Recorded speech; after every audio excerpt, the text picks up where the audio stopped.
اور اتنے لاکھ روپے کا جانور خریدا. اگر دل میں قربانی کے جانور کے خریدنے سے پہلے یہ خیال پیدا ہو گیا کہ لوگ کہیں کہ ہم نے سب سے بڑا اور سب سے مہنگا جانور خریدا ہے، تو یقین جانیے کہ لوگ تو جان لیں گے کہ آپ نے بڑا جانور خریدا ہے،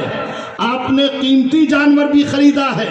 لیکن اس قربانی کے بعد جب آپ بروز قیامت یہ سمجھیں گے کہ نیتوں میں ہمارے نام ہوگا، شہرت ہوگی، عزت ہوگی، تو یقین جانیے کہ دنیا والوں کے درمیان تو ہمارا نام پیدا ہو جائے گا، لیکن جہاں ہمیں ضرورت ہوگی نیکیوں کی، ان نیکیوں پر اجر و ثواب کی، وہاں سب کچھ ختم نظر آئے گا. جیسے جسم ہو اور جان نہ ہو تو وہ جسم کوئی فائدہ نہیں پہنچا سکتا، ایسے ہی حسن عمل تو ہو لیکن حسن عمل میں حسن نیت نہ ہو، نیت میں فساد ہو، نیت میں عزت و شہرت اگر شامل ہو تو جیسے بے جسم جان کوئی فائدہ نہیں پہنچا سکتا، ایسے ہی بغیر اچھی نیت کے کوئی بھی نیکی آپ کو ثواب کا حقدار نہیں بنا سکتی. اس لیے قربانی سے پہلے ارادہ بہتر کریں کہ اس قربانی جو ہم کر رہے ہیں وہ کسی کی خوشنودی اور کسی کے درمیان اپنی شہرت کے لیے نہیں، بلکہ ہم جو قربانی کر رہے ہیں مقصد یہ ہے کہ اس قربانی کو اللہ اپنی بارگاہ میں قبول فرمائے. عزیزان ملت اسلامیہ،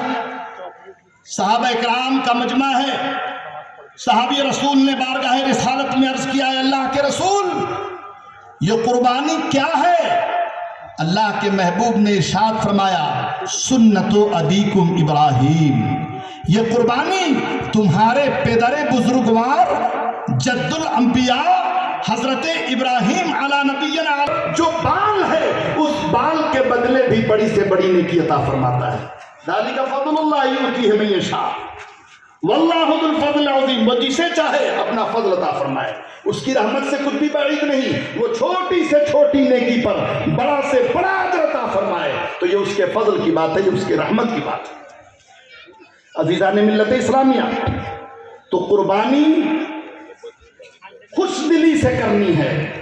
نام کے لیے نہیں، شہرت کے لیے نہیں، وقار اور عزت کے لیے نہیں، خوش دلی کے ساتھ رب کی رضا کے لیے کرنی ہے. اب آپ جب قربانی کریں گے تو حسن نیت کے ساتھ قربانی کر کے یہ مسئلہ بھی جان لیں کہ بہت سارے لوگ ابھی شاید اس مسئلے سے ناواقف ہیں اور بار بار پوچھتے ہیں کہ حضرت اس سال کی جو قربانی ہے وہ میں چاہتا ہوں کہ پہلی بار کر رہا ہوں اس لیے ابا حضور کے نام سے کروں. کوئی کہتا ہے میں چاہتا ہوں کہ میں اپنی امی جان کے نام سے کروں. مسئلہ جان لیجئے، جو صاحب استطاعت ہے سب سے پہلے وہ قربانی کر کے اپنے ذمے سے واجب کی ادائیگی کرے گا، اس کے بعد اللہ نے اگر صلاحیت بخشی ہے تو وہ اپنے ابو اور سب سے پہلے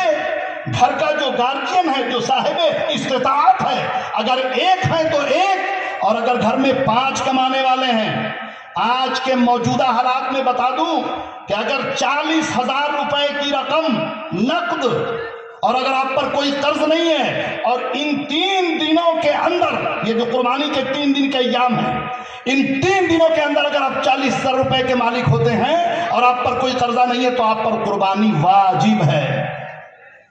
اور یہاں تو ڈھیروں سارا مال رکھنے کے باوجود بھی انسان ٹس سے مس نہیں ہو رہا ہے اور صورت تلاش کر رہا ہے کہ کیسے کس طرح سے ہم کو قربانی سے چھٹکارا مل جائے. عزیزان ملت اسلامیہ، قربانی کرنے سے مال گھٹتا نہیں ہے. قربانی کا فلسفہ ہی یہی ہے کہ جو چیز بھی اللہ کے تقرب کے لیے، اللہ کا قرب پانے کے لیے راہ خدا میں قربان کی جاتی ہے وہ گھٹتی نہیں ہے، اللہ تعالیٰ اپنی رحمت سے اس میں اضافہ فرما دیتا ہے.